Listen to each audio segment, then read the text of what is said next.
સુરત મહાનગરપાલિકાએ વ્યસનખોરો વિરુદ્ધ કડક કાર્યવાહી કરી। જાહેર રસ્તા પરની મિલકતો પર પાન માવા ગુટખાની પિચકારી મારીને સુંદરતા બગાડનારા સામે પાલિકાએ કડક વલણ અપનાવ્યું છે। 4000 કેમેરાથી મોનિટરિંગ કરીને સુરતની જાહેર મિલકતો શહેરની બ્યુટિફિકેશન બગાડનારાઓ પર નજર રાખવામાં આવી રહી હતી, જેના થકી છેલ્લા 7 મહિનામાં કુલ 3819 લોકોને 5,85,000 રૂપિયાનો દંડ ફટકારવામાં આવ્યો છે। નવેમ્બર 2023થી શરૂ થયેલા અભિયાનમાં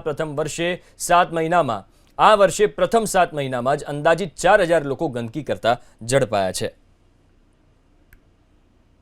ભરમાં આવેલ કુલ 3500 થી 4000 જેટલા સીસીટીવી મારફતે જાહેરમાં થૂકતા ઈસમો કે જે જાહેર માર્ગો પર શહેરના બ્યુટિફિકેશનને ખરાબ કરે છે એ તમામ લોકો પર શહેરમાં બ્રેડલાઇનર સર્કલ પર આવેલા integrated command and control centre ICCC ખાતે મોનિટરિંગ કરવામાં આવે છે અને આ દરમિયાન જો કોઈ વ્યક્તિ જાહેરમાં થૂકતા પકડાય તો ઝોન સાથે સંકલન કરીને ચલન જનરેટ કરવામાં આવે છે તેમજ ઝોનના જે તે આરોગ્ય વિભાગ દ્વારા તેમને દંડ કરવામાં આવે છે।